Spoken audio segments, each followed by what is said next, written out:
Welcome back to See, Hear, Feel. Today, I'm excited to be speaking with Casey Schukow. He is currently in his first postgraduate year as a transitional year resident at ProMedica Monroe Regional Hospital in Monroe, Michigan.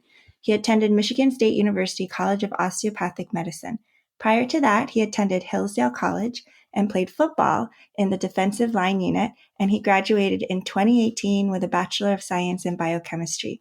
He is a co-ambassador for the Pathology Outreach Program, and he reaches out to students prior to medical school to increase awareness of pathology as a discipline. Welcome to Casey. Thank you, Christine. Can you share a personal anecdote about yourself? Absolutely. So I have played football for a long time, from middle school through high school, college, with my last game in 2017.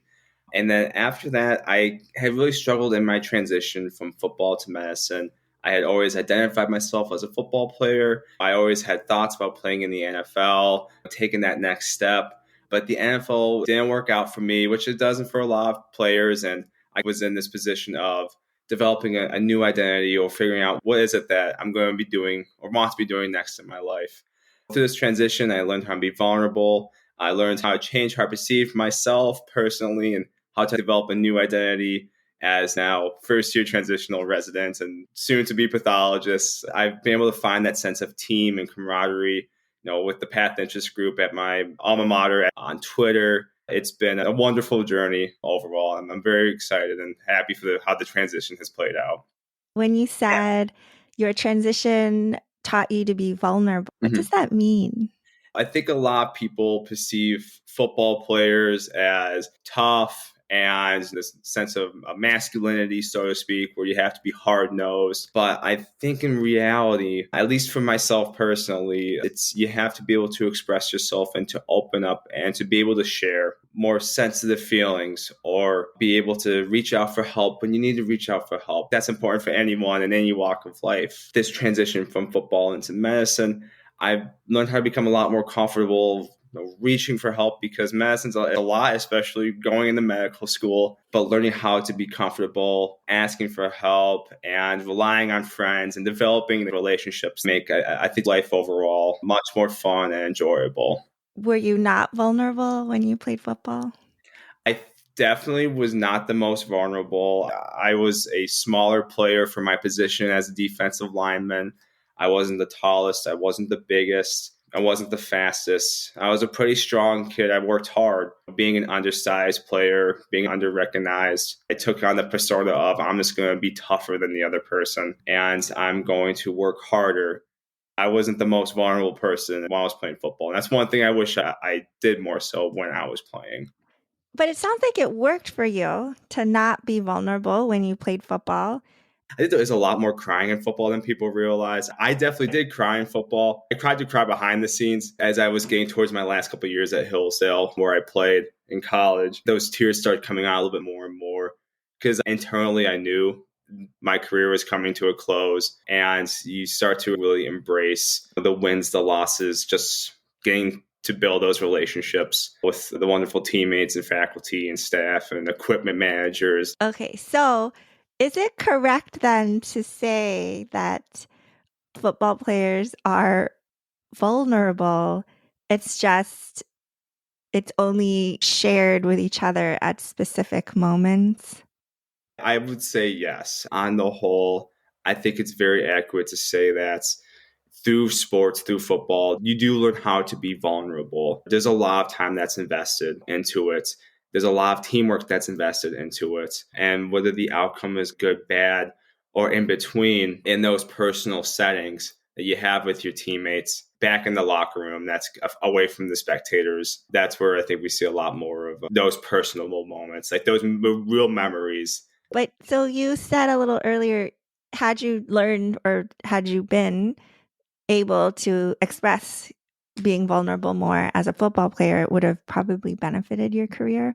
But it also sounds like at the same time you were vulnerable while you were playing. For myself personally, when I was playing, growing up, we had a lot of mowing service and we didn't really have a lot of money. There was a lot of financial pressure and stress.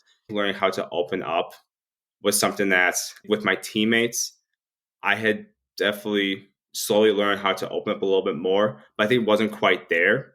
Once I had backed away from football and into medical school, I then learned to really open up and say when things are okay, when things aren't, I need to reach out to learn how to open up and be vulnerable, to really be comfortable sharing myself, fully expressing good, bad, when times are good, when times are tough, and to really reach out for help and say, hey, I need someone, I need a pat on the back, I need someone to help pick me up. And I think that's something that when I was a football player, I tried not to be that I need someone to pick me up guy. I think that's the vulnerability that now I've gotten into medical school. I've learned when to tell someone I need someone to pick me up. And likewise, I'm here to pick you up as well. Okay, so I think I understand now. In a way, you learned about vulnerability playing football because of football itself. You could be vulnerable internally and to a certain extent externally with your teammates about the game and about wins or losses and skills and learning them as it pertained to football. The other part of you, which is a huge part of you too, wouldn't necessarily be vulnerable about those parts. Like, I'm having a hard time with X, Y, or Z. That's an issue that's separate from football. And then so once you left football, you realize that the skill, say the growth mindset, which we'll talk about, that you learn through football, they are as relevant to the rest of your life, including as you embarked into medicine, that you hadn't fully realized that sort of global application. And had you realized, it probably would have benefited you as a person as well as a football player. Absolutely. I nailed it. Yeah, that's perfect. You got it. That was very well said. So the growth mindset, did you learn about the growth mindset yourself, or was it something that you learned through football?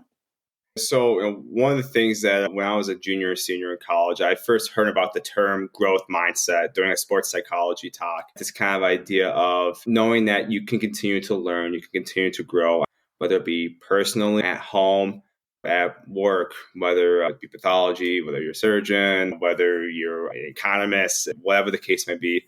There's these opportunities to learn and to continue to grow. How in football did they explain the growth mindset to you guys? You take it one play at a time. And as you go through and you practice and you watch the film and you review the games, you start to learn where mistakes are before you actually play a game. You try to have as many of these mistakes polished off so we don't make them in the game. Would people ever get defensive? It's hard to admit when you make a mistake. And there's an old saying, and I think this is true and will always be true, that the film doesn't lie. That's why we watch a lot of film. In high school, college, especially in NFL, the film doesn't lie. I definitely know. I learned, especially in college, is hey, when you make a mistake, you admit that you made the mistake and you discuss why the mistake was made. If the mistake was because you were too tired, then how do you address that is you have to get in better condition. You have to run a little bit more. You have to work out a little bit harder. If the mistake was because you were in the wrong gap or you were in the wrong position on the field, then how you address that is you communicate with the other players in the team and you learn what that play is. So the next time you're not in the wrong position for that play, and so on and so forth. Since we're not being filmed in medicine, how do you think we can recognize more our mistakes, even if we're not going to be defensive about mistakes? Have you encountered the same thing in medicine?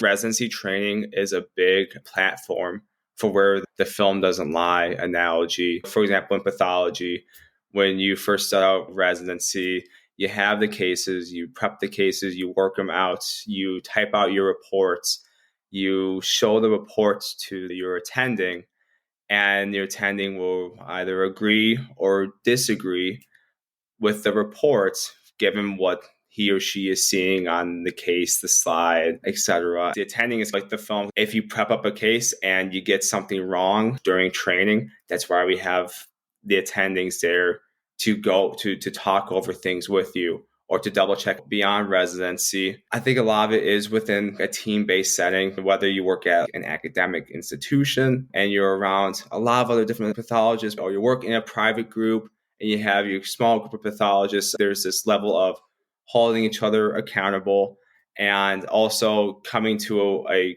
point of comfort to saying, I don't know what this case is. I'm not sure what I'm looking at. Then you acknowledge and recognize to share that with one of your colleagues and say, hey, this is what I'm thinking, but I'm not fully sure. There was a lot of self-accountability, self-reliability. Yeah, thanks. Great explanation. Do you still apply the growth mindset in your home life?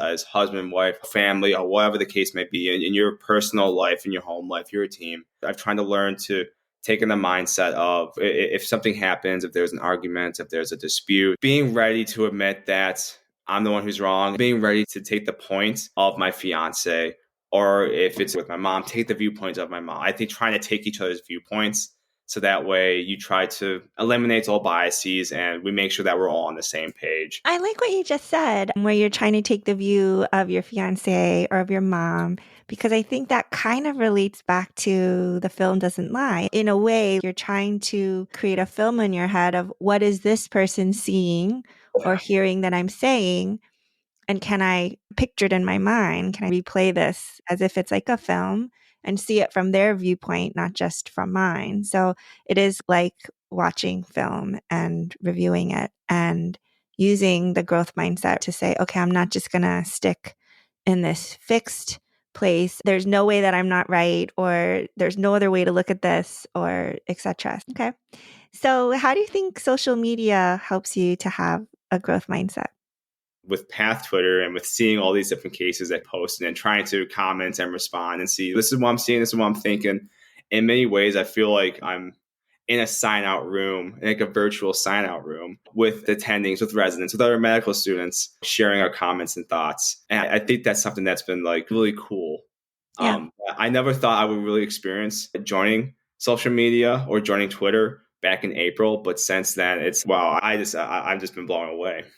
It's helped me keep my mind very open and being ready to say, this is what I think I'm seeing. By the end of the day, see if I can try to see that point and look at the slides again or look at the images again and think, okay, I see what they're saying now. It's been, I think, really a great experience communicating back and forth. Great. Do you have any final thoughts? I think above all, especially in regards to work life, home life, growth mindset, have fun, enjoy the process. I think there's something to being vulnerable from the standpoint of if you need to reach out for help, reach out for help. If things are going good, things are going good. But build strong relationships with colleagues, with your personal friends and family. I think growth is a team effort. Thank you. I like that. Thank you for coming on and talking to me and spending the time. Well, thank you so much for having me on, Christina. I really appreciate it. Thanks.